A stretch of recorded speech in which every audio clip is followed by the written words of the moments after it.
मात्र प्रणय मस सदा एक रस।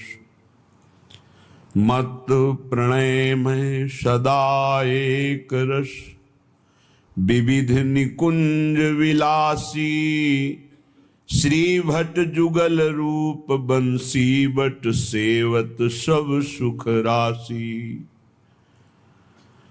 चरण कमल की दीजिए सेवा सहज रसाल।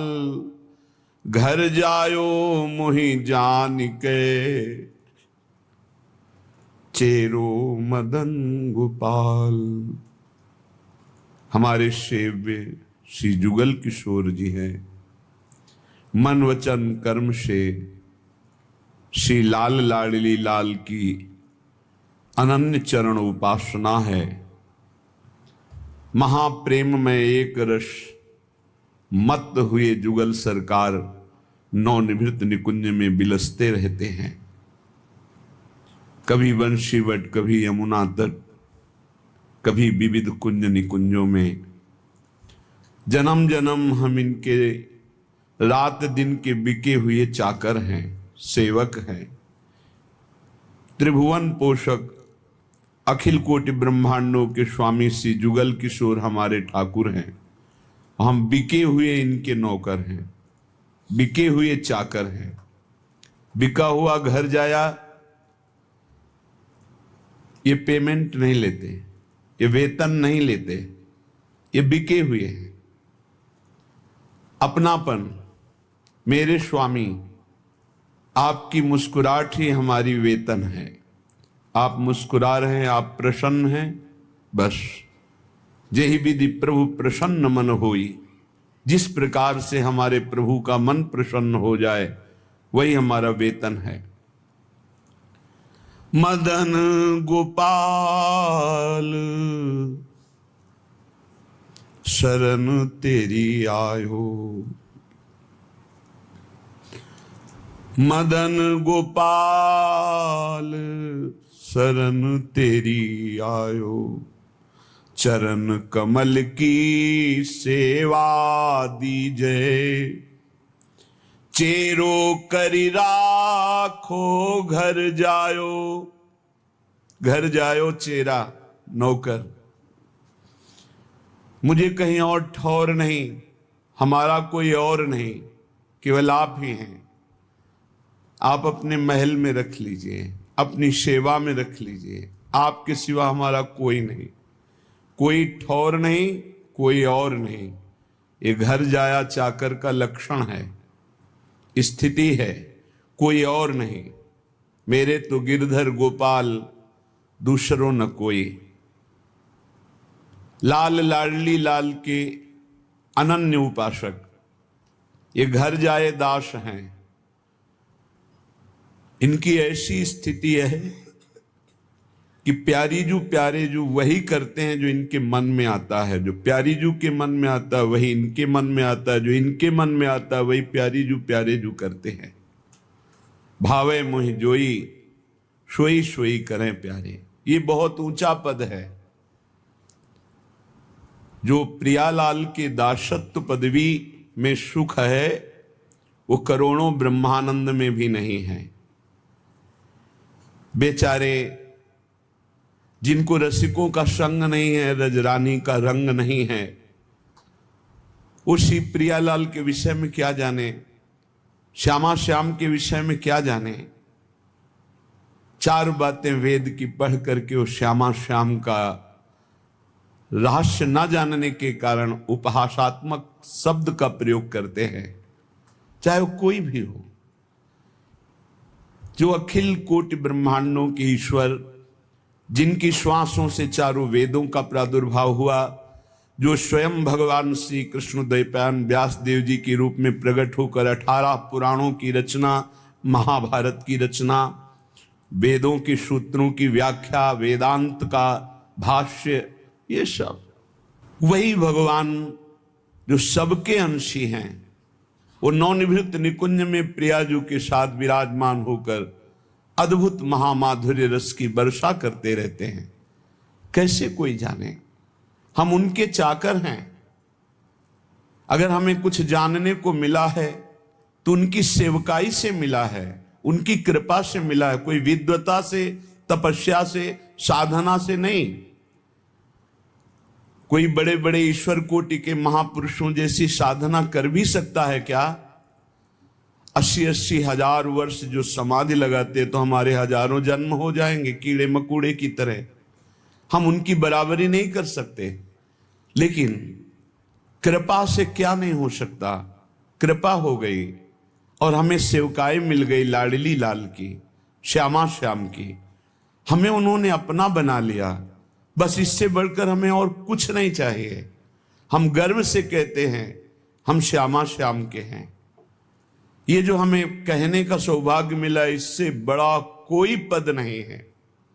वैसे भी कई बार सत्संग में कहा है, हरिदासत्व से बढ़कर त्रिभुवन में कोई पद नहीं। परमेष्ठी पद में विराजमान भगवान ब्रह्मा जी जिनको नमस्कार करते हैं, उन प्रभु के चरणों का जो दासत्व है, उससे बढ़कर कोई पद नहीं। फिर प्रभु जिनके चरणों में नमस्कार करते हैं, वो प्रेम सागर की सार रूपा श्री लाडली जू महारानी जू। कौन जाने इनकी महिमा। वेद ही नेति नेति कहकर जिन श्री हरि को कहते हैं, उन नंद सुत मनमोदकारी विरह सागर तरन, दास परमानंद छिन छिन श्याम जिनकी शरण, धनि धनि राधिका के चरण। कैसे कोई जानेगा बिना रसिकों की कृपा के। हम उनके चाकर हैं, बिके हुए हैं, घर जाए हैं।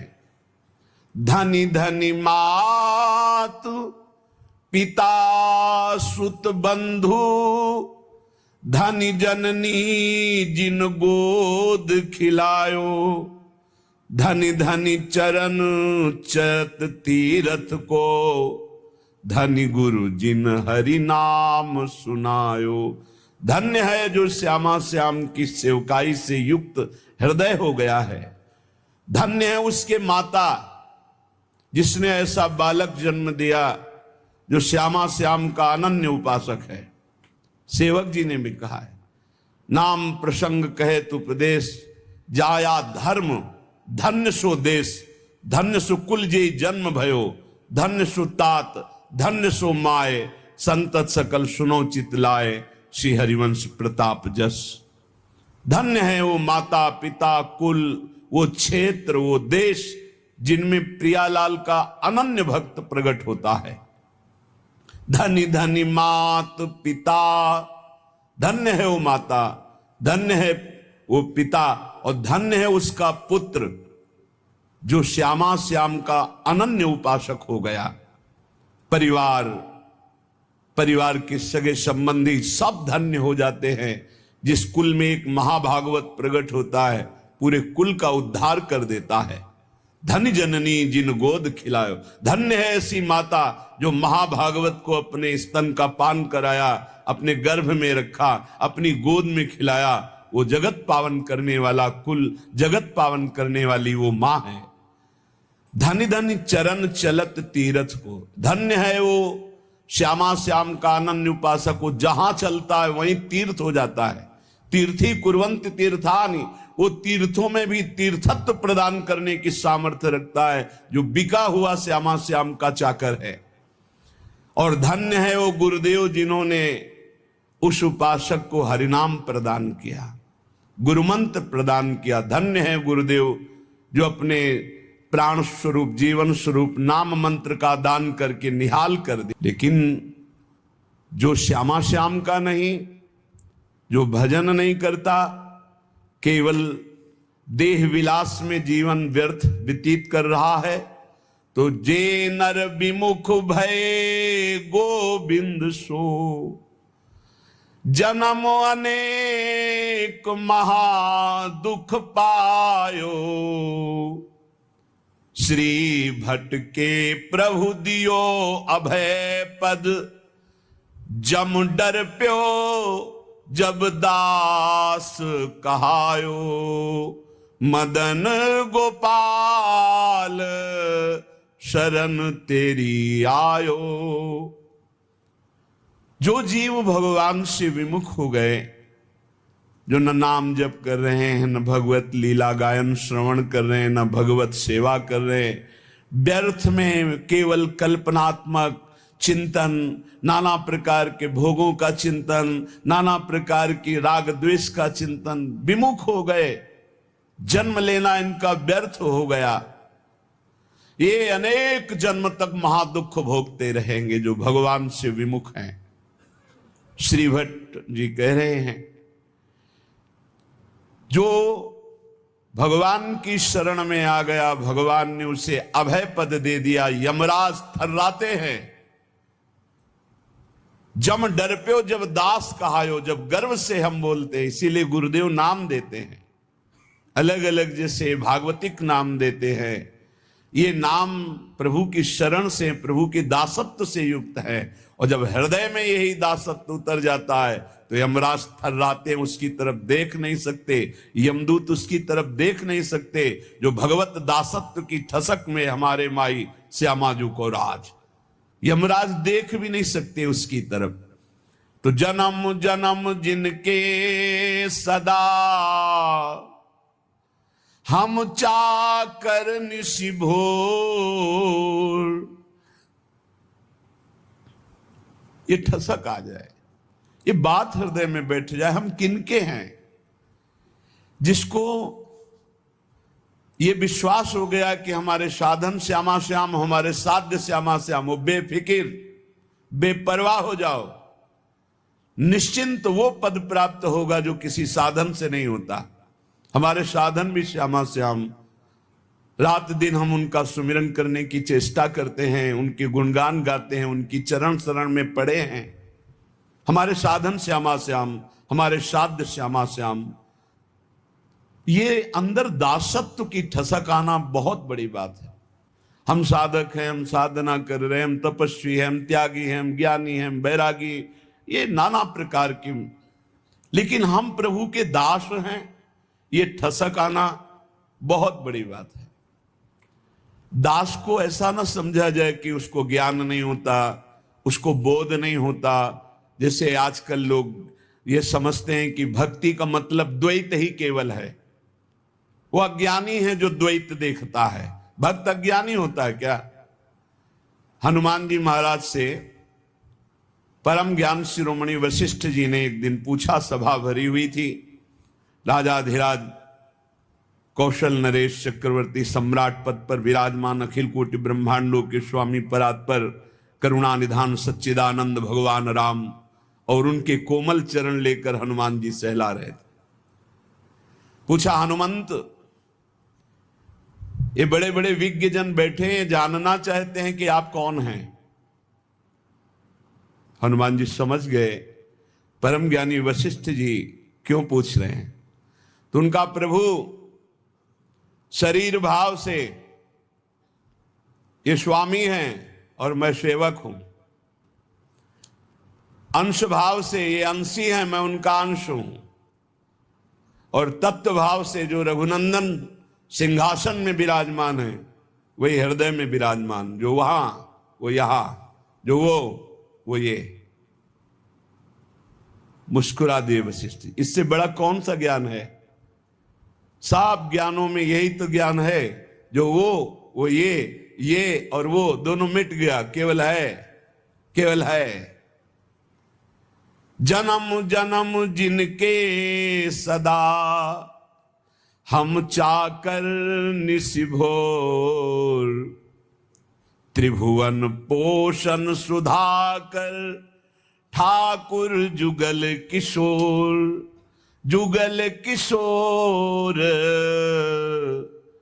हमारे ठाकुर। बस इतनी बात आ जाए, पड़े रहो, बेपरवाह कुंजों में पड़े रहो, वो अद्भुत गति प्राप्त होगी जो बड़े बड़े यतियों को भी नहीं प्राप्त होती। विश्वास करो इस बात पर। काहू के बल भजन को काहू के आचार, व्यास भरोसे कुंवर के सोवत पांव पसार। वास्तविक परम पद की प्राप्ति कृपा से होती, कृपा से, कोई और साधन नहीं। साधन असाधन हटाने के लिए कृपा से होती। सूर कहा है दुविधा आंधरो, बिना मोल को चेरो भरोसो दृढ़ इन चरणन केरो। समझो, ये आखिरी महापुरुषों के हृदय के निकले हुए वचन हैं। बड़े बड़े महापुरुषों ने कहा, आपने अपने गुरुदेव वल्लभाचार्य जी की तो वंदना नहीं की, कोई पद नहीं गायन किया, तो उनका जितने पद लिखे सब उन्हीं के तो हैं, क्योंकि हम प्रिया प्रीतम और आचार्य दो नहीं देख रहे, वही गुरुदेव हैं, वही प्रिया प्रीतम ही गुरुदेव, गुरुदेव ही प्रिया प्रीतम। बोले फिर भी कुछ तो, ये पद भरोसो दृढ़ इन चरणन केरो, श्री वल्लभ नख चंद्र चटाबिन सब जग माहि अंधेरो। जिसको अपने आराध्य देव गुरुदेव का कृपा प्रसाद प्राप्त है, वो ये राज से समझ सकता है कि इस ठसक से बढ़कर कुछ नहीं। बिना मोल को चेरो, ये आखिरी शब्द बहुत बड़े काम का है। इस कलिकाल में इतना मलिनता छाई हुई है कि हम किसी भी साधन को सिद्ध नहीं कर पाएंगे। विश्वास करो, केवल एक कृपा का भरोसा, दृढ़ चरणों का आश्रय, तो माया से मुक्त हो जाओगे। भगवान कह रहे मामे वे प्रपद्यन्ते माया में ताम तरन्ति थे। तो ये ठसक जुगल किशोर हमारे ठाकुर, इसमें इतना सुख है, बस इसके आगे बोलने की इच्छा नहीं। भाई यही लेके बैठ जाओ, यही अंदर बैठा लो, बस हो गया सारा काम, मान लो। पूज्य स्वामी श्री राम सुखदास जी महाराज साधकों की संजीवनी मूरी हैं। इसलिए कहा कि महापुरुष कभी पधारते नहीं, वो सदैव विराजमान रहते हैं, वाणी रूप में विराजमान रहते हैं, वो सदैव विचार परायण रहते हैं। कैसे साधक को भगवत प्राप्ति हो, हर सिद्धांत को खूब डूब डूब करके ढूंढा, आखिरी में निर्णय आया कि हे नाथ, मैं आपका, आप मेरे, बस मैं आपका और आपकी कृपा का भरोसा। आखिरी बात, निर्णय यही, आपकी कृपा का भरोसा, मैं आपका, कोई हमारा नहीं, आप सिर्फ हमारे। इस खास बात निकली। जिन महापुरुषों को, बड़े बड़े महापुरुषों को देखा गया, वो आखिर इसी में आए, बिना मोल को चेरो, मैं बिका हुआ आपका दास हूं। जुगल किशोर हमारे ठाकुर, सदा सर्वदा हम जिनके हैं, जन्म जन्म घर जाए चाकर। जुगल किशोर हमारे ठाकुर, जन्म जन्म इन्हीं का था, भूल गया माया के मेले में। मान लिया है मेरा पुत्र, मेरी पत्नी, मेरा परिवार, मेरा मकान, प्राण छूटे फिर खत्म, फिर नया दुकान मकान, फिर नया दुकान, ऐसे अनंत जन्म व्यतीत हो गए। आज गुरु ने मुझे जगाया कि तेरा ये घर नहीं है, तेरे ये घर वाले नहीं हैं, तेरा घर श्रीधाम वृंदावन है, घर वाले प्रिया प्रीतम है, ललितादि सहचरियां हैं। तो आए मिले परिवार आपने, हरिहस कंठ लगायो, भाग बड़ो वृंदावन पायो। सदा सर्वदा हम जिनके हैं, हम इनके ही हैं, हम भगवान के अंश हैं। बिना भगवत प्राप्ति के हमें कभी सुख शांति नहीं मिल सकती। करके देख लो, चिंता शोक भय मृत्यु जन्म मरण ये चलता रहेगा। अगर इससे छूटना है तो रुपया नहीं, कोई पद नहीं, परम पद चाहिए। वो परम पद हैं प्यारी जू और प्यारे जू के चरणारविंद। इनका ध्यान और निरंतर नाम जप, इनकी सेवकाई से बढ़कर कोई लाभ नहीं। सदा सर्वदा हम जिनके हैं, जन्म जन्म घर जाए चाकर। कल एक प्रश्न करता कह रहे थे, ठाकुर जी की सेवा में बड़ा भय लगता है, कहीं चूक हो गई तो अपराध बन जाएगा। चूक परे परिहरे न कबहूं, सब ही भांति दया के आगर। जुगल किशोर हमारे ठाकुर। भारी से भारी अपराध पड़ जाए, कोई गलती हो जाए, ठाकुर जी कभी चूक पड़ने पर छोड़ते नहीं, ध्यान रखना। बड़े कृपालु हमारे ठाकुर हैं। गोस्वामी तुलसीदास जी कह रहे, राहत न चित प्रभु चूक किए की, करत सुरत सय बार हिए की। बड़ी से बड़ी गलती अपराध चूक हो जाए हमारे ठाकुर गिनते ही नहीं। मेरा जन है, हो गई चूक मेरी बड़ी प्रबल माया है। चूक परे परिहरे न कबहूं, सब ही भांति दया के आग। सब भांति दया ही दया, कृपा ही कृपा कर, कभी नाराज नहीं होते। जनयो गुण प्रभु मान न काऊ, दीन बंधु अति मृदुल स्वभाव। बहुत करुणा में स्वभाव हमारे प्रिय प्रीतम का है। अवगुण बन जाए, अपराध बन जाए, एक दो नहीं, अवगुण करे समुद्र सम, गणत न अपनो जहानी। राई के संभजन को मानत मेरु समान। जय श्री भट्ट प्रगट त्रिभुवन में, प्रणतनि पोषत परम सुधाकर। जुगल किशोर हमारे ठाकुर। त्रिभुवन में प्रसिद्ध है जो हमारे प्रिया प्रीतम की शरण में आ गए तो इस लोक और परलोक सब जगह आनंद ही आनंद है, उनका पोषण करते हैं। इसलिए जो बिका हुआ दास हो जाता है उसे विशेष साधना नहीं करनी पड़ती और फल विशेष मिल जाता है। जब आप अपने आप को प्रिया प्रीतम के चरणों में समर्पित करके जब कभी परीक्षा हो तो आपके अंदर ठसक होनी चाहिए। साधन नहीं है, मैं नीच हूं, अधम हूं, कामी, क्रोधी हो सकता है ये सब मेरे अंदर, पर मैं श्यामा श्याम का, इसमें पाई भर भी अंतर नहीं। अगर हमारी तुम परीक्षा लोगे तो हम फेल हो सकते हैं, कामी हैं, क्रोधी हैं, लोभी हैं, मोही हैं, इस पर हम नहीं कह रहे, गर्व कर रहे, लेकिन हम श्यामा श्याम के हैं, इस पर तुम काट डालो तो भी नहीं छूटेगा। ये यही रहेगा कि हम श्यामा श्याम के, बस ये बात पकड़नी। बिके हुए की अपनी कोई गारंटी नहीं है, बिके हुए की निष्ठा होती है अपनी। जब बड़े बड़े महापुरुषों को देखो, देखो हरिवंश महाप्रभु क्या, क्वाहम तुच्छा परम मधमा प्राणहो गर कर्मा, पर निष्ठा की बात, रसना कटो जो अन रटो, निरखन फुटो नयन, श्रवण फुटो जो अन सुनो, श्री राधा जस बैन। निष्ठा में नहीं चलेगा। निष्ठा तो हमारे अनन्य श्यामा श्याम की, और हम बड़े नीच हैं, अधम हैं, ये पक्का है।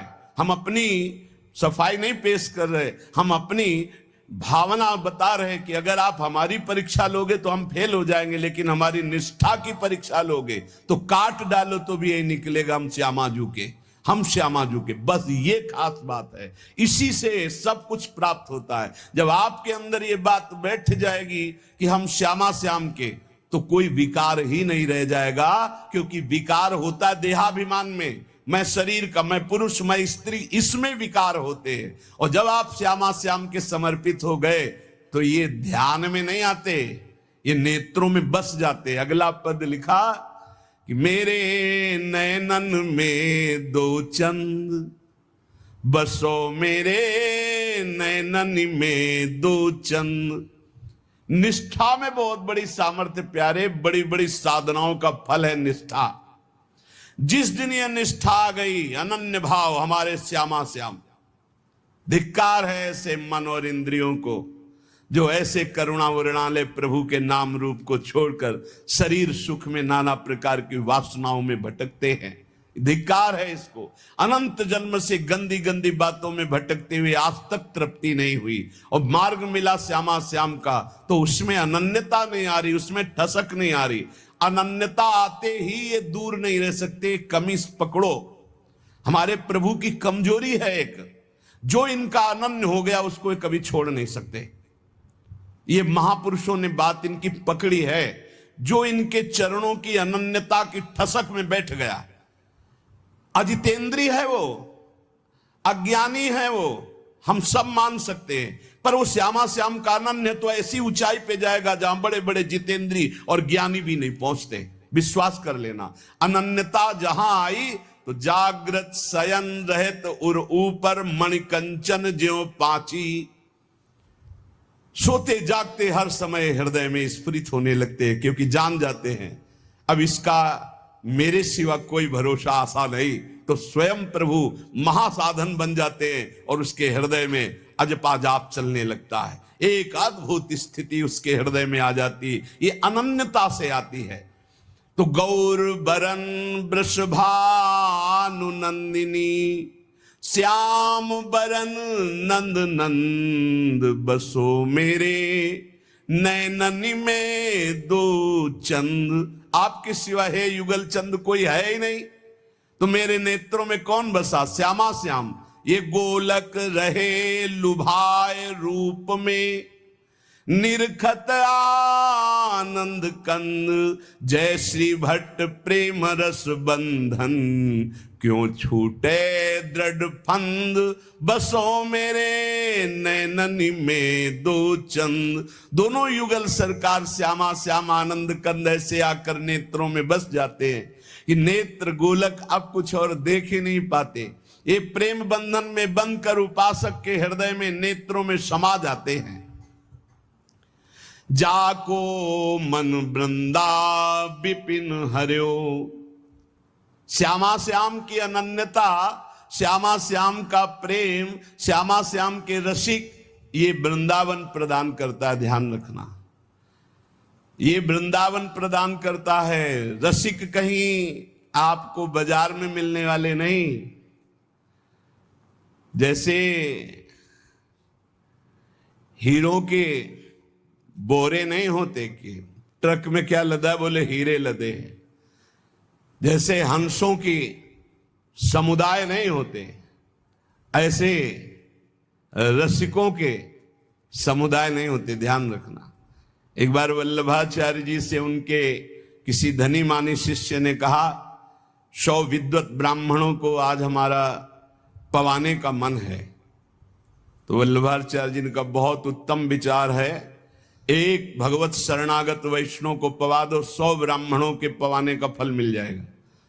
हाँ प्रभु, तब तो 100 वैष्णवों को पवा देंगे। तो उनका उत्तम बात है, अगर एक भगवत प्रेमी को पवा दो तो 100 वैष्णवों के पवाने का फल मिल जाए। उनका प्रभु 100 भगवत प्रेमियों को पवा देंगे।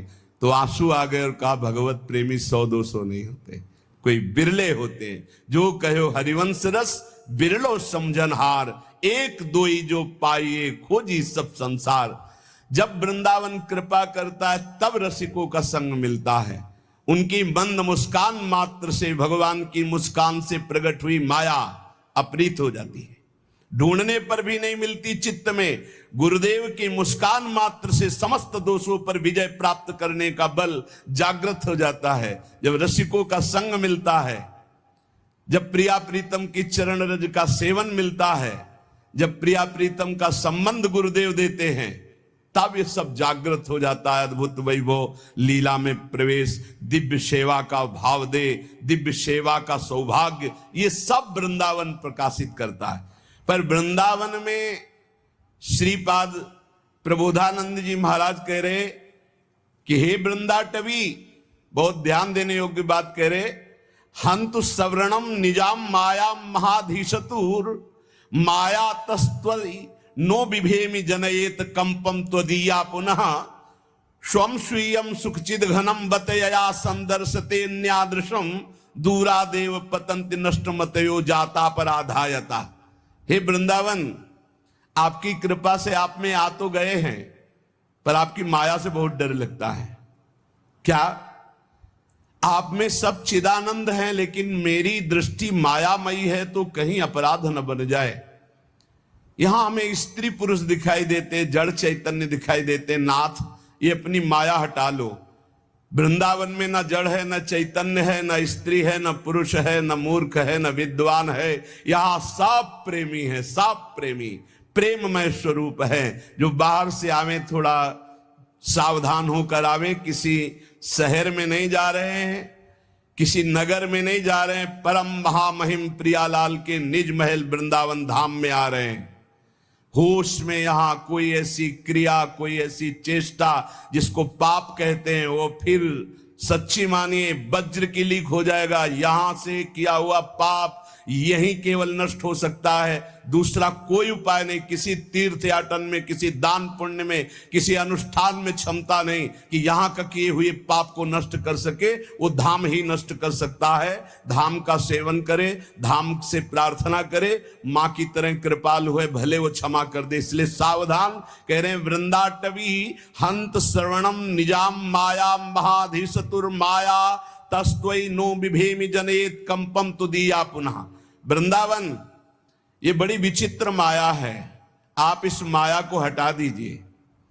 जो लोग यहां वृंदावन पिकनिक मनाने आते हों या जो यहां ऐसे गंदे भावनाओं को लेकर, कभी मत आना। नहीं आओगे, जय बोलो वृंदावन धाम की, बाहर से तुम्हारा मंगल हो जाएगा। यहां आकर कोई भी ऐसी बात जो धर्म विरुद्ध है बिल्कुल मत कीजिए। यहां 1 दिन के लिए आइए, 2 दिन के लिए आइए, उपवास कीजिए, थोड़ा अन्न पाइए या फलाहार पाइए और रात दिन खूब भजन कीर्तन परिक्रमा। ये वो देश है कमाने वाला, भजन कमाने वाला, जीवन को उन्नतिशील बनाने वाला, ये परम धाम है। यहां आकर कोई ऐसी गलती अगर हो चुकी हो तो धाम में ही रज में लौट जाओ, वृंदावन की परिक्रमा लगाओ और आर्त भाव से प्रार्थना करो वृंदावन से। और जो बाहर से आते हैं, जब वृंदावन से जाएं तो हमारी ये बात पक्की मान लें, बहुत हृदय की कह रहा हूं।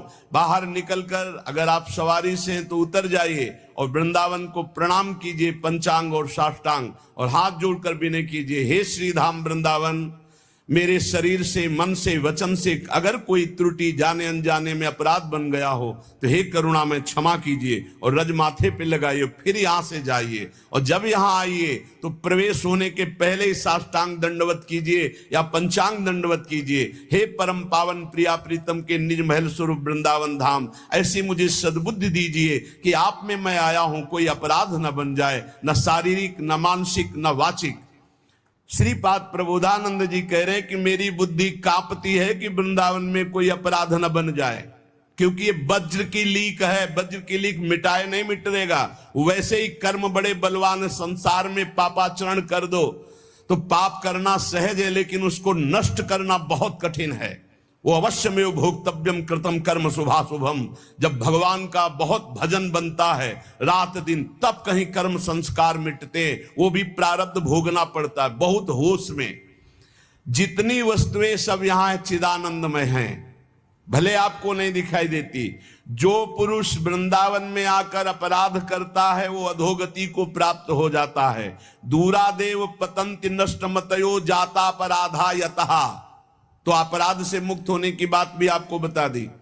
यदि आप चल लेते हो तो साष्टांग दंडवत करो, पूरे वृंदावन की परिक्रमा लगाओ, उस दिन उपवास करो और मन से प्रार्थना करो वृंदावन से, चूक हो गई, मुझे पता नहीं था, गलती हो गई, अब जिंदगी में कभी नहीं करूंगा, तो माफ हो जाएगा। ध्यान रखना, यही माफ होगा, दूसरा कोई माफ नहीं कर सकता।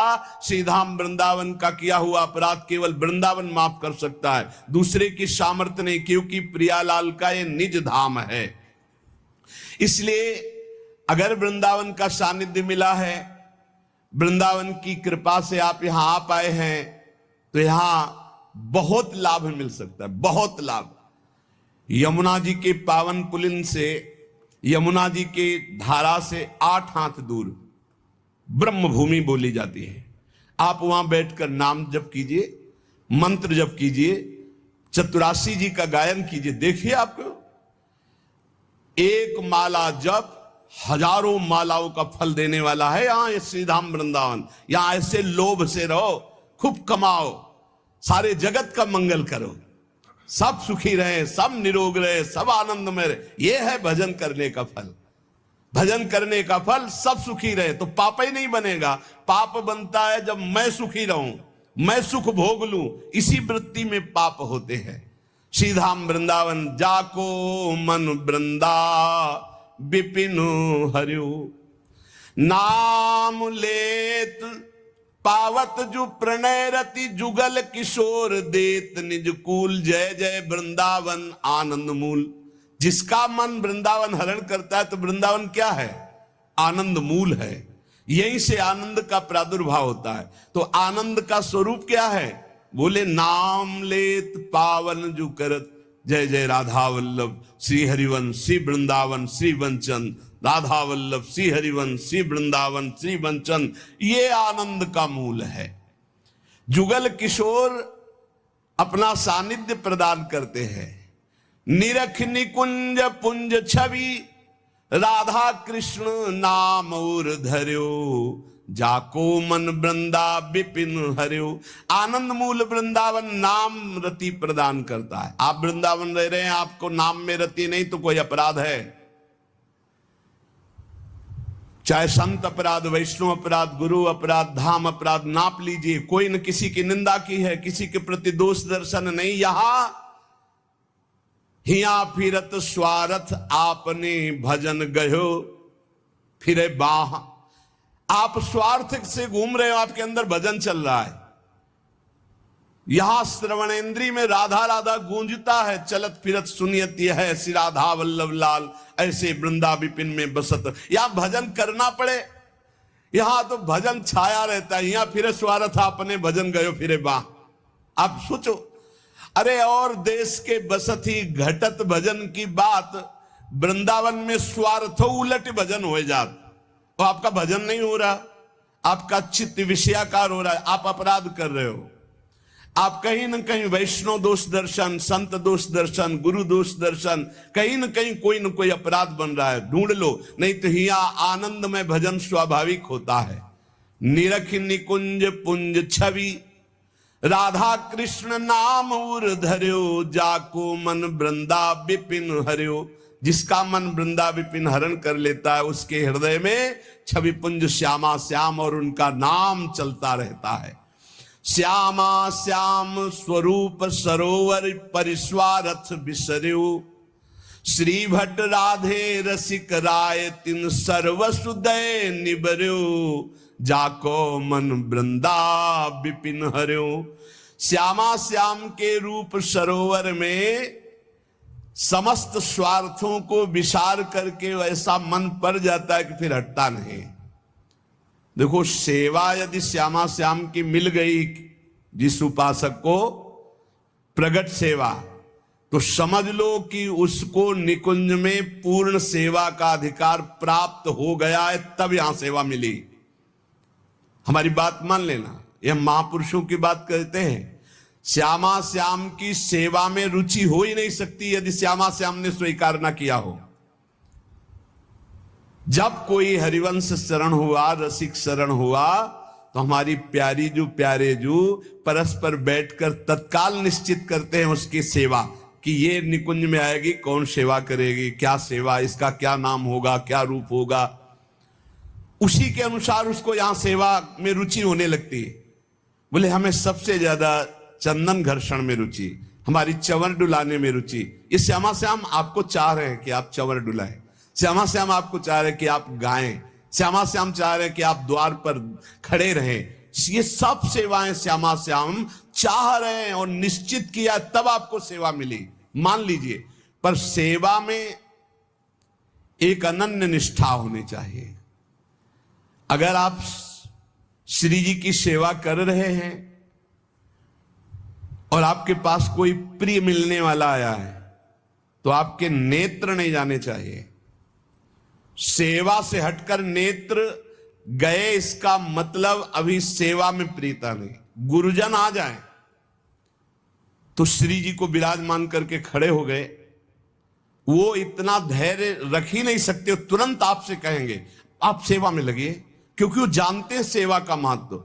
और अन्य कोई प्रियजन आया है या कोई बहुत से बड़ा लाभ का विषय है या बहुत से बड़े हानि का विषय है, सेवा से आंख नहीं हटानी चाहिए। इतना महत्व सेवा में देना चाहिए कि जिस समय हम सेवा में हैं उस समय फिर ना किसी की सुननी है, ना अपनी बोलनी है, ना हमें नेत्र देने हैं और ना हमें सेवा रोकनी है, चाहे कुछ भी हो जाए। अब ये निष्ठा पकड़ लो तो अभी माया पर विजय प्राप्त कर लोगे। बड़े महापुरुषों ने सेवा सुख के लिए अपने सर्वस्व का समर्पण कर दिया। श्री आस्करण जी महाराज नाम के महाभागवत हुए हैं, जो अपने लोग नाम कीर्तन करते हैं श्रृंगार आरती के बाद। हाँ, आस्करण मधुकर जयमल नृप हरिदास जन दासा, ऐसा आता है। तो आस्करण जी के इष्ट श्री राधा मोहन जो थे, इन्होंने विचार किया कि राजकाज में हर क्षण कोई न कोई जब सेवा में बैठते तो राजा, तो आप ये सलाह, ये सेवा, ये सब बंद कर देना चाहिए। जिस समय हम श्री जी की सेवा में है उस समय अन्य कोई वार्ता नहीं, अन्य कोई नहीं, बस उन्हीं के रूप गुण का चर्चा करते हुए। अगर हम सेवा में हैं तो उनका चर्चा का तात्पर्य है पद गुनगुनाते, जिस समय की जो हम सेवा कर रहे हैं उस समय के पद गुनगुनाते हुए या उनकी रूप माधुरी में चित्त लगाए हुए सेवा में। इससे बड़ी कोई बात नहीं। यदि सेवा मिल गई श्री जी की तो आप ये समझ लीजिए कि आप श्री जी के पास जाने का पास मिल गया आपको। बड़े बड़े महापुरुषों ने कहा भजन करना, साधना करना, ये सब हो सकता है, लेकिन प्रभु की सेवा में अनुराग, गुरु की सेवा में अनुराग, संत सेवा में अनुराग, समाज सेवा में भगवत भाव से अनुराग, ये बहुत कठिन बात है। ऊर्ध्वबाहु विरोमेश न कश्चित शृणोति में, धर्मादर्थश्च कामश्च किम धर्मम न सेव्यते। भगवान श्री कृष्ण द्वैपायन व्यास देव जी कहते, मैं दोनों हाथ उठाकर कहता हूं, मेरी बात सुन लो, मान लो। सेवा से सब प्रकार की संपत्ति प्राप्त हो जाती है, जो चाहिए आपको, लौकिक पारलौकिक। हाथ उठा के कहता हूं, मेरी बात मान लो। भगवान व्यास देव जी कहते हैं जो सेवा धर्म है, भगवत सेवा, समाज सेवा भगवत भाव से की हुई सेवा, शब्द निष्काम होता है, जहां कोई कामना नहीं की जाती, और प्रीत्यर्थ, जिसकी सेवा करें उसको सुख पहुंचाने का भाव, तभी सेवा शब्द सार्थक होता है। कोई भी ऐसी कामना नहीं जो सेवा से पूर्ण ना हो जाए।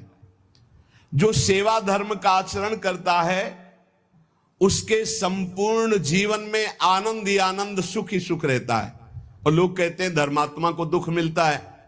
तुम क्या जानो, तुम बाहरी बात देखकर कहते हो दुख मिलता है। हृदय आनंद में वो डूबता है जो किसी भी वैभव में, किसी भी सुख में, किसी भी अनुकूलता में नहीं होता। अभी आपने सेवा धर्म को स्वीकार नहीं किया। सच्ची कहते हैं, सेवा में जब ये शरीर जाता था तब भी किडनी फेल थी, 20 वर्ष से फेल है। कभी गुरु कृपा से एक दिन का भी चूक नहीं हुई, और कभी जानने नहीं दिया कि शरीर में कष्ट है।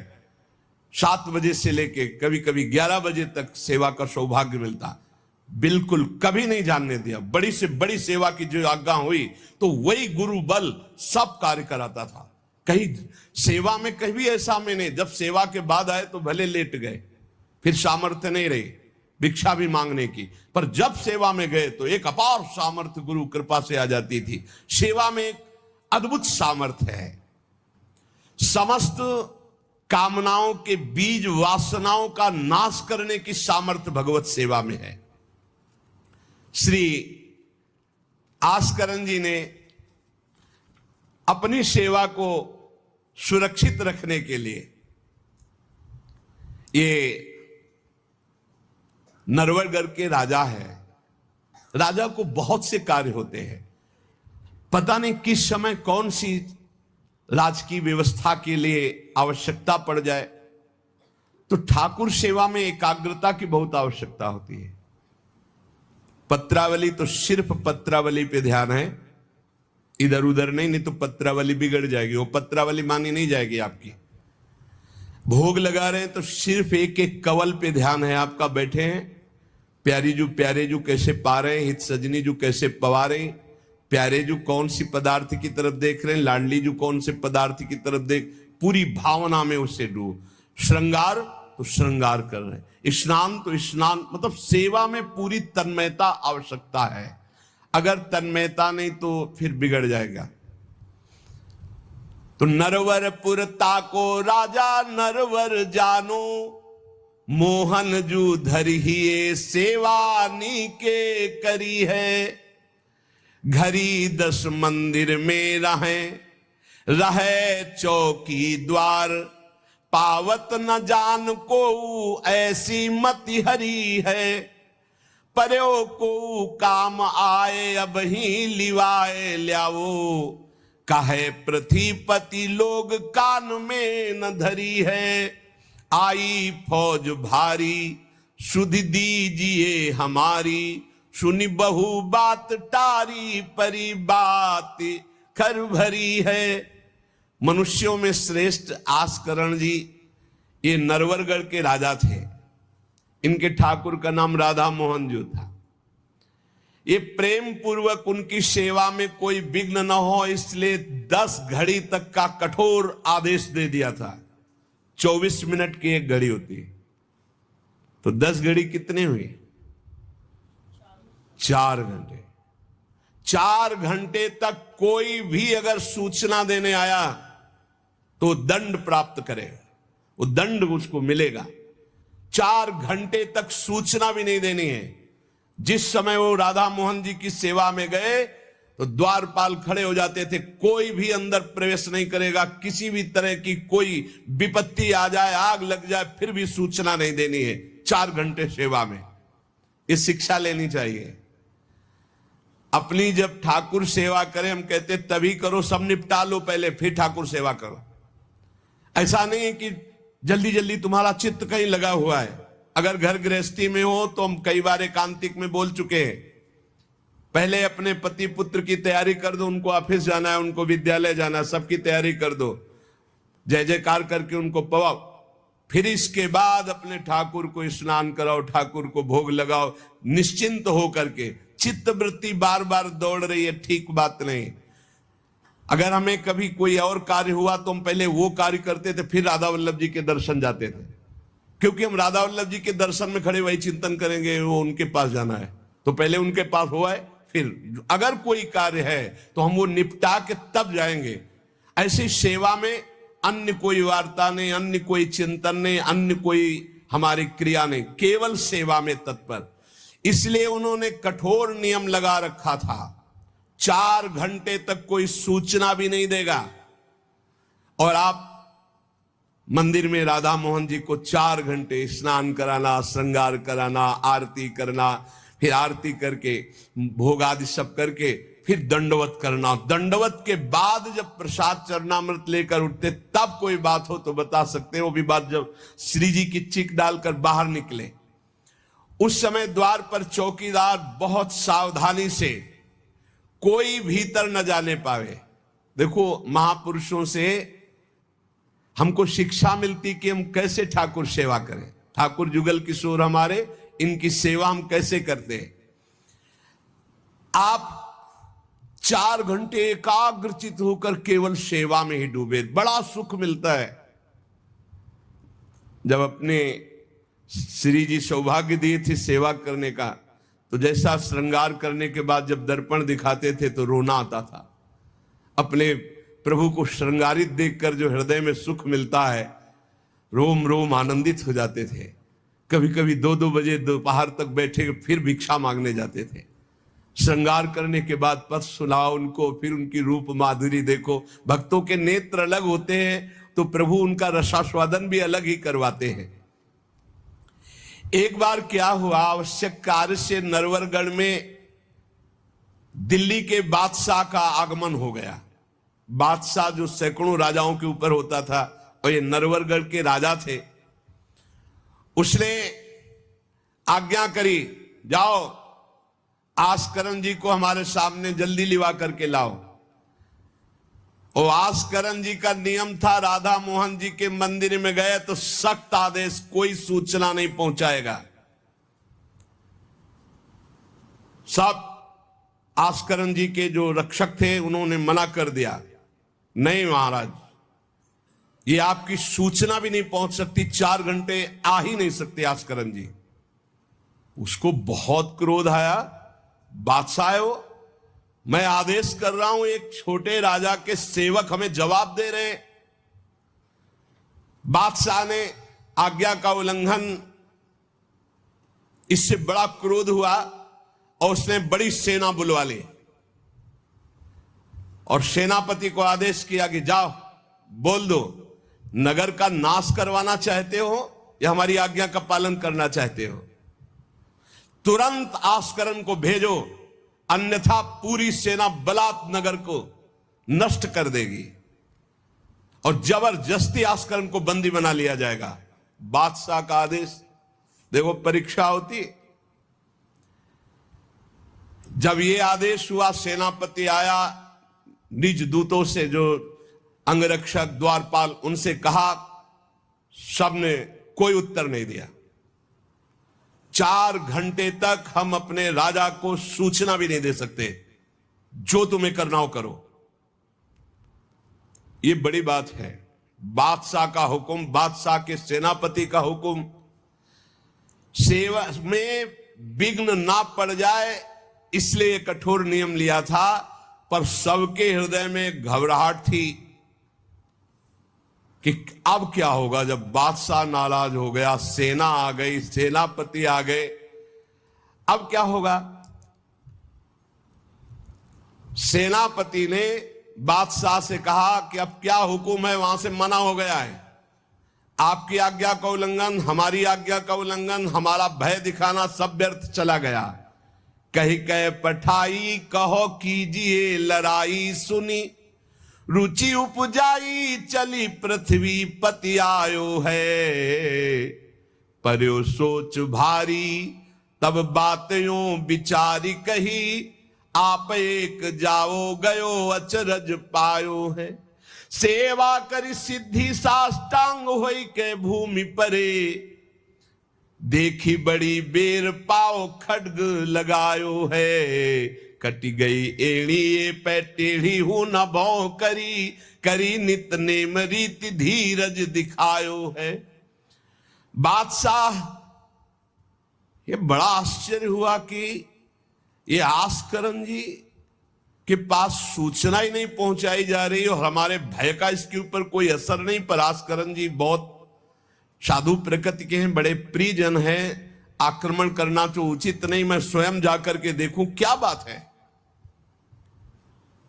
राजा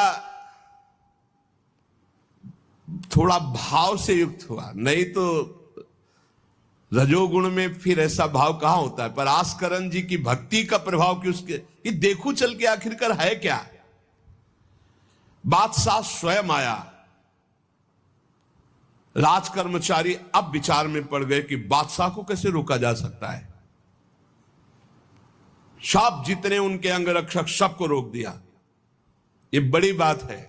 यह है भगवान की आराधना का बल। नहीं, बादशाह को कौन रोक सकता है? एक छोटे राजा ये है, उनके सैनिकों ने, द्वारपालों ने रोक दिया और बादशाह से कहा राज आज्ञा का उल्लंघन हम नहीं कर सकते, ना हम सूचना दे सकते हैं और ना किसी और को अंदर जाने दे सकते हैं। किसी और को अंदर नहीं जाने दे तो हम जा सकते हैं? बोले हां, आप बादशाह हैं, आप जा सकते हैं, लेकिन आपके साथ कोई नहीं। बादशाह राजी हो गया। देखे आखिरकार अंदर क्या है। वहां जाके देखा तो आस्करण जी की सेवा हो चुकी थी संपूर्ण। अब वो दंडवत कर रहे थे। कई बार हमने प्रार्थना की है उपासकों से कि 11 दंडवत, 21 दंडवत, 51 दंडवत, 108 दंडवत, जितनी सामर्थ्य हो नियम ले लो, रोज करो। 4 परिक्रमा करो श्री जी की और 11, 21, 51, 108 दंडवत करो। जो स्त्री शरीर के साधक हैं वो पंचांग दंडवत करें। पंचांग किया, खड़े हो गए, हाथ जोड़ा, मंत्र जपा, फिर पंचांग किया, फिर खड़े हो गए। ऐसे ही जो पुरुष शरीर साधक है वो साष्टांग करें। साष्टांग किया मंत्र जपते हुए, फिर खड़े हो गए, हाथ जोड़ा, फिर मंत्र जप कर प्रणाम किया, फिर साष्टांग, फिर ऐसे। हमें लगता है कि होती होगी दंडवत, करते होंगे, क्योंकि ये नियम तो बहुत पहले से दिया और ये करना ही चाहिए। सच्ची कहते हैं बड़ा सुख मिलता है जब अपने इष्ट के चरणों में साष्टांग लौट कर और उनकी तरफ देखते हुए। बहुत कृपा होती, बहुत कृपा होती। यावत स्वस्थमिदम कलेवरम यावत च दूरे जरा, जब तक ये शरीर स्वस्थ है बुढ़ापा दूर है। आनंद लूट लो भाई, ये कमाने का समय गंवाने का नहीं है। आस्करन जी अपने ठाकुर की संपूर्ण सेवा करके दंडवत अपनी पूरी कर रहे थे। अब जैसे 108 दंडवत तो समय लगेगा। हमने देखा है पूज्य सदगुरुदेव भगवान को अस्वस्थ शरीर में, अस्वस्थ अवस्था होने पर भी, बुखार है पर दंडवती अपनी पूरी करते हुए, नियमावली पूरी करते हुए देखा। क्योंकि जैसे ब्रज की 84 कोस की परिक्रमा में तो श्री जी साथ थी, बहुत थकान, बहुत शरीर कष्ट में, पर आप अपनी दंडवती जरूर पूरी करते। गुरुदेव भगवान को देखा। महापुरुष नियमनिष्ठ होते हैं, जो नियम ले लिया उससे तोड़ते नहीं। जय बजे आरती होती है, आप देख लो, 5 मिनट के अंतर की बात नहीं कह सकते, नहीं, आपको ठीक समय से आरती मिलेगी। जय बजे वो टहलने के लिए वही उनका समय होगा। महापुरुषों की पहचान होती है, उनकी एक रस दिनचर्या चलती, उनकी दिनचर्या में फर्क नहीं पड़ेगा, शरीर में भले फर्क पड़ा हो, चाहे बुखार हो, चाहे जुकाम हो, चाहे जो भी पीड़ा हो, दिनचर्या में फर्क नहीं पड़ सकता। ये महापुरुषों की पहचान होती है। आस्करन जी साष्टांग लेट करके दंडवत कर रहे थे। अब को बादशाह जाएगा तो बादशाह कोई साधारण तो है नहीं, उसकी बाजूबंद, उसके सब झनन भनन आवाज तो होती है, पता भी चलता है कि कोई आ गया। मुड़ करके भी नहीं देखा बादशाह की तरफ, बस बार बार साष्टांग दंडवत, खड़ा खड़ा देखता रहा। 108 दंडवत, 2-4 हो तो बड़ी देर हो गई, ना बादशाह से बात, ना सलाम, ना कोई, बस वो अपनी साष्टांग दंड। ये होना चाहिए। आप श्रृंगार कर रहे हैं तो श्रृंगार में ही दृष्टि होनी चाहिए। दंडवत कर रहे हैं तो किसी की तरफ नहीं, सिर्फ दंडवत के सामने प्रिया प्रीतम है, हम बार बार दंडवत कर रहे हैं। ये उपासकों की एक एकाग्रता होती है। भला सोचो, बादशाह पास खड़ा है तो ऐसे लेटे लेटे भी तो देख सकते थे, बिल्कुल नहीं देखा। राजा को, बादशाह को बड़ा आवेश आया कि इतनी देर से मैं खड़ा हूं, पहले तो वहीं सब नाना करते रहे, इतनी देर से खड़ा हूं, ना कोई प्रणाम, ना नमस्कार, ना हमारी तरफ देख रहा है, क्या है। तलवार निकाली और साष्टांग दंडवत कर रहे थे तो मारा, एक पैर की एड़ी कट गई, एड़ी कट गई, खून बह रहा है। साष्टांग दंडवत, फिर खड़े, फिर साष्टांग दंडवत, फिर खड़े, फिर साष्टांग दंडवत, बिल्कुल नहीं देख रहे कि एड़ी कट गई। सोचो जरा, ये भक्त की निष्ठा है उपासना की। या तो अगर एक चींटी काटेगी तो थोड़ी देर लौट करके पहले देखेंगे क्या हो रहा है, फिर दंडवत। एड़ी कट गई, लेकिन किसने काटा, ना ये बात देखी। एड़ी कटना कोई साधारण बात समझते हो? तलवार से पूरी एड़ी काट दी, कोई दुख नहीं, रक्तस्राव हो रहा है। अपने नियमानुसार कटी गई एड़ी, ए पे टेढ़ी हूं न भौं करी, ना तो आह निकला न गुस्साई कि किसने ऐसा कर दिया। करी नित नेम रीति धीरज दिखा, धैर्य पूर्वक 108 दंडवत पूरी की। पूरा जब संपन्न कर लिया, इसके बाद पीछे हटे, चिक गिराई, क्योंकि समझ चुके थे कि ये तलवार चलाने की हमारे ऊपर हिम्मत केवल बादशाह की हो सकती, दूसरे की नहीं। कोई साधारण राजा नहीं, महाभागवत और महाबली है। इसलिए हमारे ठाकुर का सुखपूर्वक अपशयन हो। चिक डाली, उठ चिक डारी तब पाछे सो निहारी, कियो मुजरा बिचारी बादशाह तिरिझे हैं। हित की सच्चाई यह है नेको ना कचाई होत, चर्चा चलाई भाव सुनि सुनि भीजे हैं। बीते दिन को नृप भक्त सो समायो, पृथ्वीपति दुख पायो सुनि भोग हरि छीजे हैं। करे विप्र सेवा तिने गांव लिख न्यारे दिए, वाके प्राण प्यारे लाड़ करो कही धीजे हैं। आस्करन जी ने जब चिक डालकर पीछे मुड़कर देखा तो बादशाह तो शिष्टाचार के अनुसार जोहार किया। राजा की भगवत सेवा, नियम निष्ठा, ये देखकर बादशाह बहुत प्रसन्न हुआ। और कहा मैंने आज देखा ईश्वर के प्रेम की सच्चाई को। तुम्हारे में थोड़ा भी बनावटीपना नहीं, थोड़ी भी शिथिलता नहीं, तुम अपनी निष्ठा के धैर्यवान वीर हो। बादशाह ने आस्करण जी से भगवत प्रेम संबंधी कुछ चर्चाएं की और विचार अपने प्रकट किए कि आज मैं बहुत खुश और सौभाग्यशाली हूं कि तुम्हारे जैसा राजा मेरा जन है। बड़ा हृदय रस में डूब गया बादशाह का। यह है देखो सच्चाई भक्ति की।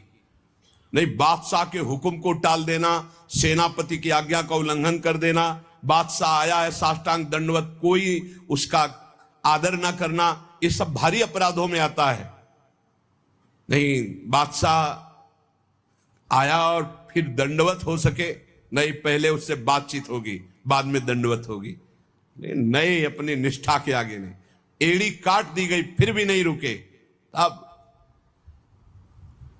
आस्करण जी सदैव अपने भगवत निष्ठा भगवत सेवा में मगन रहते। राजा बहुत प्रसन्न होकर के कहा कि अब जिस कार्य के लिए हम आए थे अब उस कार्य की जरूरत नहीं है, और अपनी जेब से अपनी रुमाल निकालकर अपने हाथों से उनके चरणों की एड़ी में बांधा और कहा तुरंत चलिए राजवैद्य के द्वारा इसे, और आज से हमारी तरफ से आपके ठाकुर की सेवा सुख संविधान चलेंगे। हम विशेष विशेष प्रकार की आपकी ठाकुर सेवा में सहयोग के। आस्करण जी ने कहा भगवत कृपा है, सब भगवत कृपा है, सेवा यथार्थ रूप से चल रही है।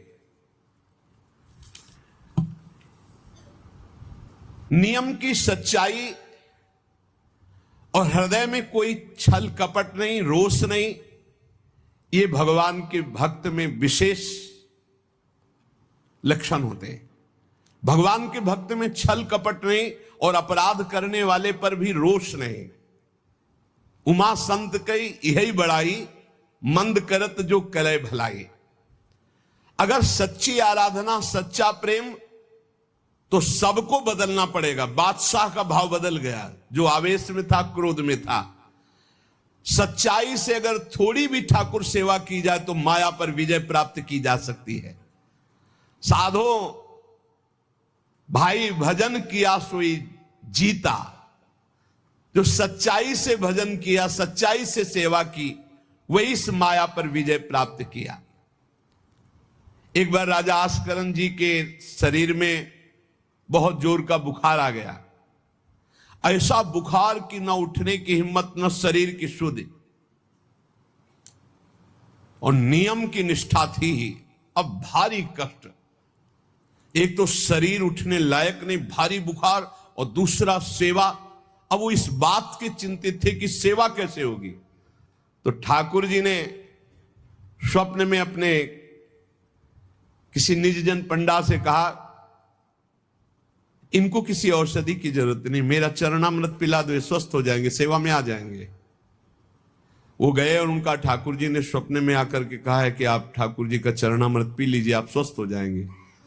वैसे तो चरणामृत रोज ही लेते थे, सेवा में जाने के पहले ठाकुर जी का चरणामृत जो पूर्व का था पिया, तत्काल सब खत्म हो। सेवा में बहुत बड़ी सामर्थ्य है, निष्ठा में बहुत बड़ी सामर्थ्य है ठाकुर जी के चरणामृत में। विश्वास करो, जो रोज चरणामृत पीता है अकाल मृत्यु नहीं हो सकती। अकाल मृत्यु हरणम सर्वव्याधि विनाशनम, कोई भी रोग परास्त नहीं कर सकता। आप रोज चरणामृत पिए। अरे भाई, आप अगर राधा नाम विराजमान किए स्नान कराते तो रोज श्री लाडली लाल का चरणामृत है। रामे लाडली जो धामे लाल जो विराजमान है, प्रिया प्रीतम राधा नाम में विराजमान है। आप अगर सेवा नहीं विराजमान किए हुए हो तो विराजमान कर लो, जीवन काहे व्यर्थ करोगे। लेकिन जब तक सेवा ना विराजमान करो तो चले जाओ बिहारी जो, राधा वल्लभ जो, राधा रमन जो, राधा दो, कहीं भी मांगो चरणामृत मिल जाएगा। और रोज उसी में जल मिला करके रोज एक ढक्कन रोज चरणामृत। अकाल मृत्यु हरणम सर्वव्याधि विनाशनम श्री कृष्ण पादोदकम पीत्वा पुनर्जन्म न विद्यते। जो रोज चरणामृत पीता है उसका पुनर्जन्म नहीं होगा। बड़ा से बड़ा रोग आएगा लेकिन उसको पीड़ा नहीं पहुंचा पाएगा, अकाल मृत्यु नहीं होगी। तो स्वप्न में ठाकुर जी ने कहा चरणामृत दे दो, सब सामर्थ आ जाएगी। एक बार राजा ने द्वेषवश सेना लेकर, किसी दूसरे राजा ने आपके ऊपर चढ़ाई कर दी, तो आपने व्यर्थ की खून खराबी ना हो, ललकार सुनकर भी आप सेना सहित संग्राम भूमि में ये विचार किया कि युद्ध करने से बहुत लोगों का नाश होता है, इसलिए अपने सब महारथियों को बुलाया और कहा नाम कीर्तन करो। जहां युद्ध के लिए ललकार हो रही वहां नाम कीर्तन शुरू कर दिया।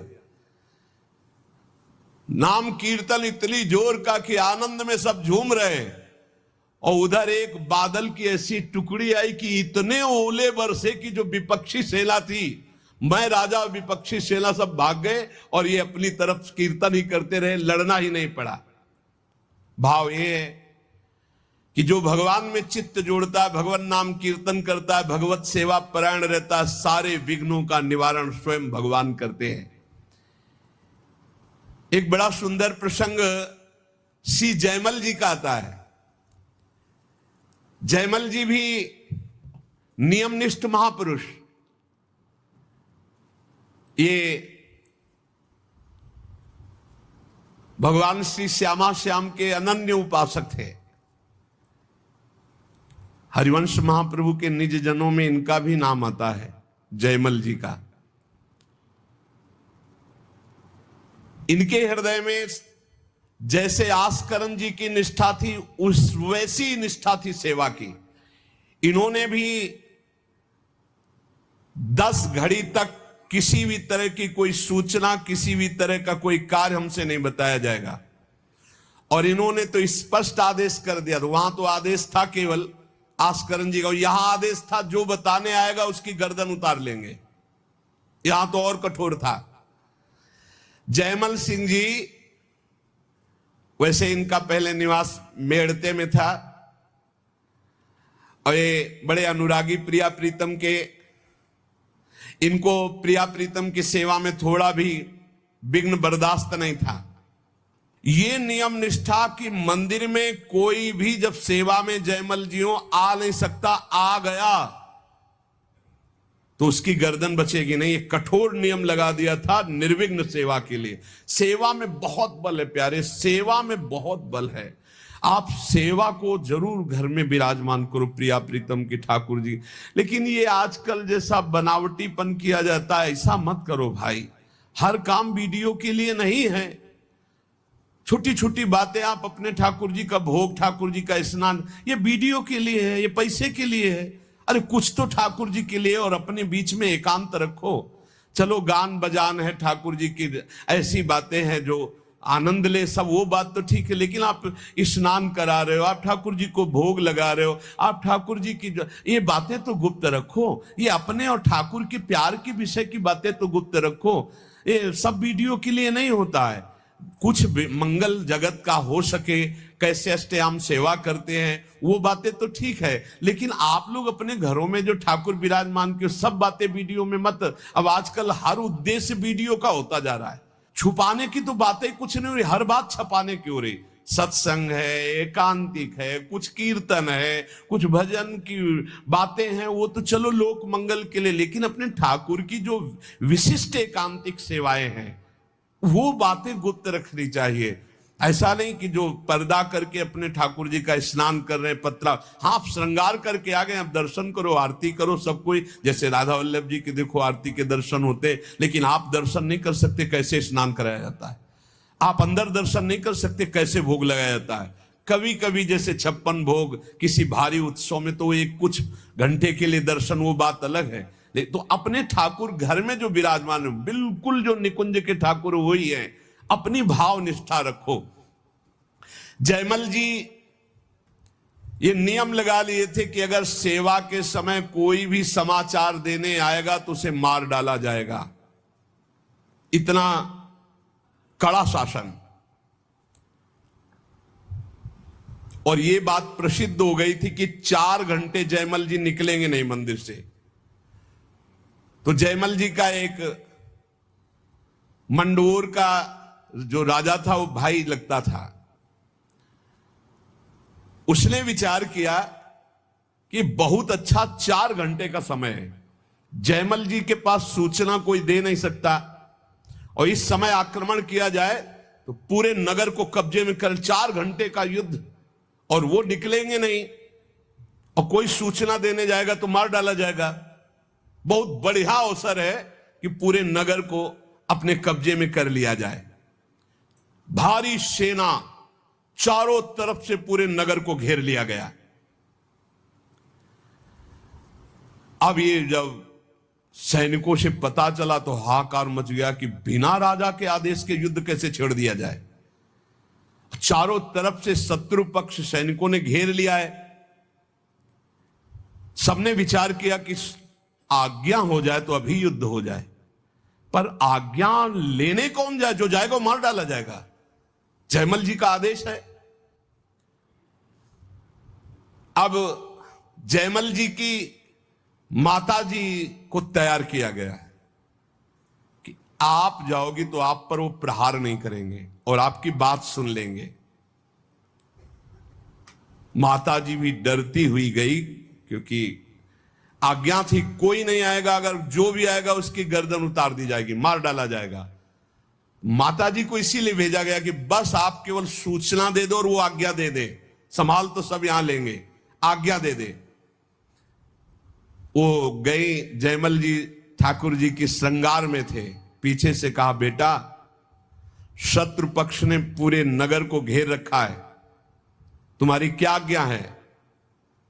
उन्होंने उत्तर दिया, भगवान सब भली करेंगे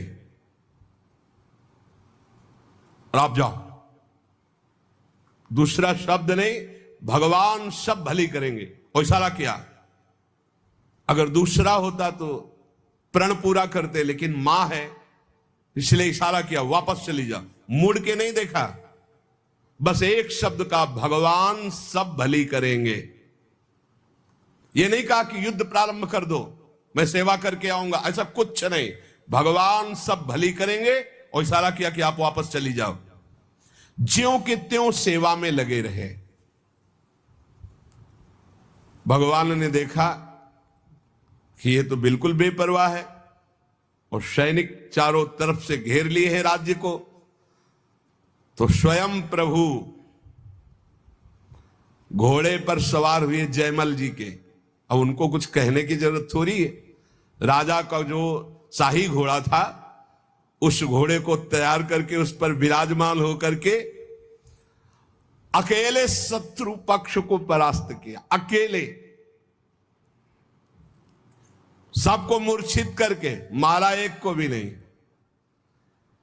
और आप घोड़े को घुड़सवाल में बांधकर अंतर ध्यान हो गए। सैनिक देख रहे हैं जो सुरक्षा में है कि कोई आक्रमण नहीं हो रहा, सब शांति है। नजदीक गए तो सब मूर्छित पड़े। उनका जय हो, हमारे महाराज की जय हो गई, शत्रु पक्ष तो मारा गया, पूरी की पूरी सेना मूर्छित।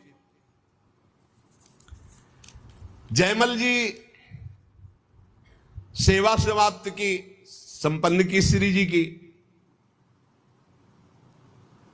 और बड़े आवेश में सीधे गए जहां उनका घोड़ा विराजमान रहता था, घुड़सार में। तो घोड़े को देखा तो पसीने से लथपथ और हाँफ रहा था। ऐसा कैसे हो सकता है? घोड़े की सवारी इतनी तीव्र गति से किसने की? इतना हाँफ रहा, पसीना पसीना हो रहा है। तो जो घोड़ा तैयार करते थे वो साथ में थे जयमल जी के। तो उन्होंने कहा कि प्रभु, घोड़े को तो ले जाते हुए कहीं किसी ने नहीं देखा, पर घोड़े की हालत तो ऐसी जैसे बहुत दौड़ाया गया हो, बहुत मेहनत की गई हो।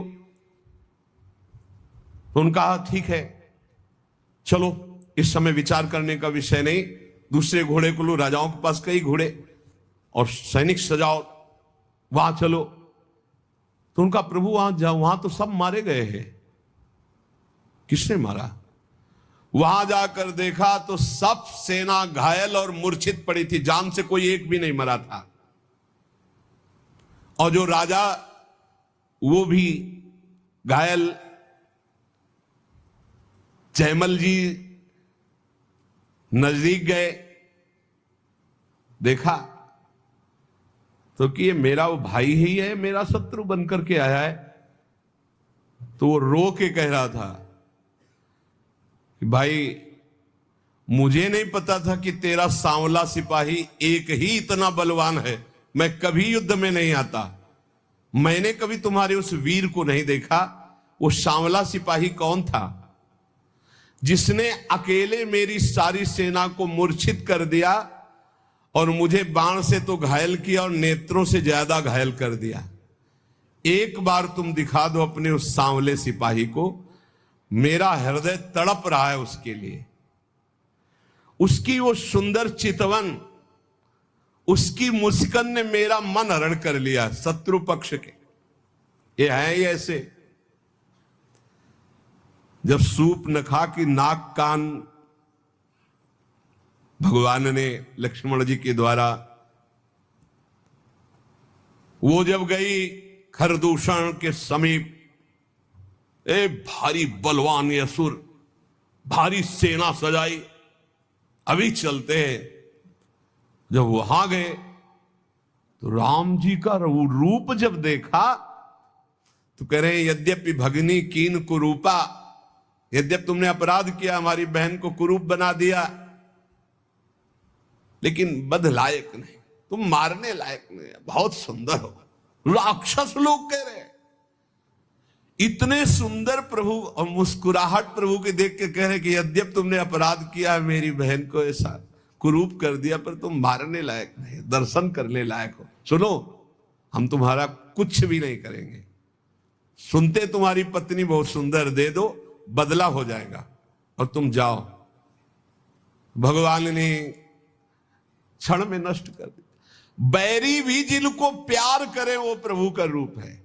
ये बैरी राजा क्या कह रहे, बाणों से तो घायल ही कर दिया, नेत्रों से भी घायल कर दिया। एक बार उसको दिखा दो जो आपका सिपाही है, सांवला सिपाही।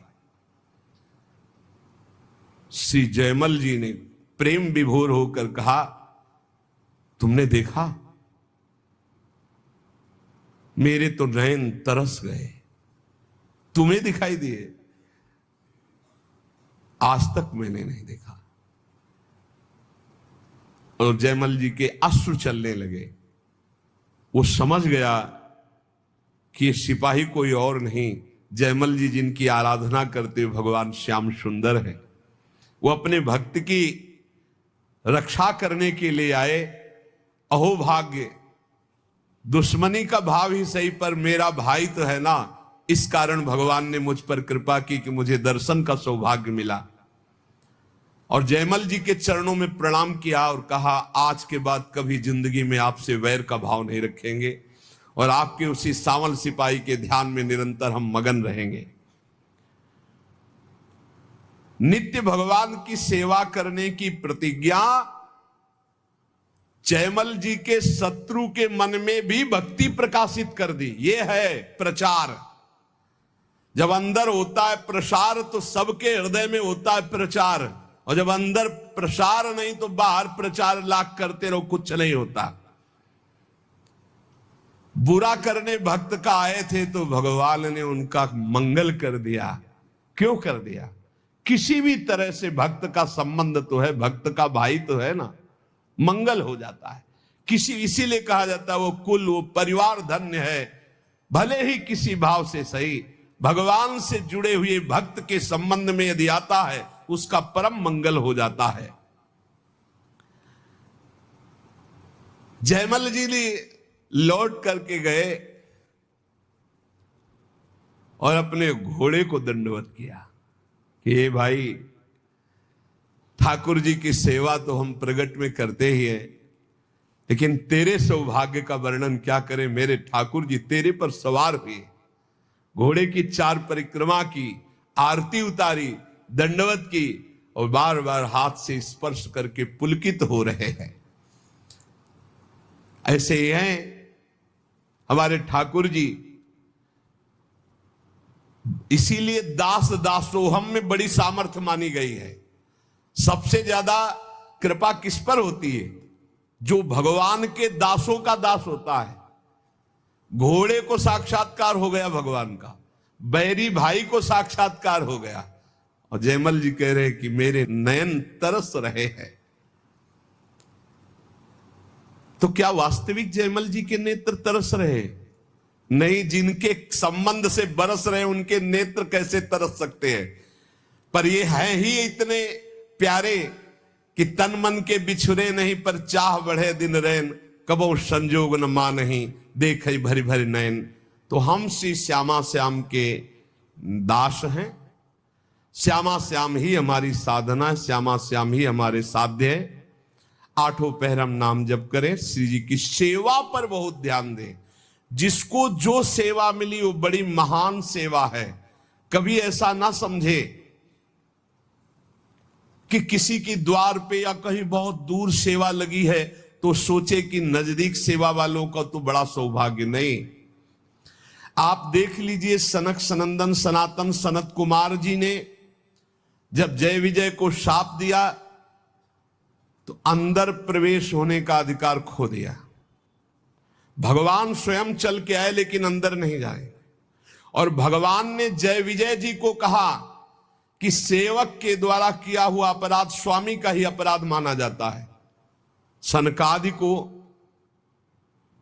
संत पदवी भले दी, लेकिन अपनापन जय विजय को दिया। सेवा में बहुत बड़ी सामर्थ्य है। कोई भी सेवा, कहीं की भी सेवा मिली, वो श्री जी की सेवा है। वृंदावन धाम है, महारानी जी की सेवा में आप है। महारानी जी के सेवक को निश्चित वो सुख प्राप्त होता है जो किसी और पद से नहीं होता। बस सेवक शरण सदा रहे, अनंत नहीं विश्राम, कै वाणी हरिवंश की, कै हरिवंश नाम। या तो वाणी जी और या नाम जी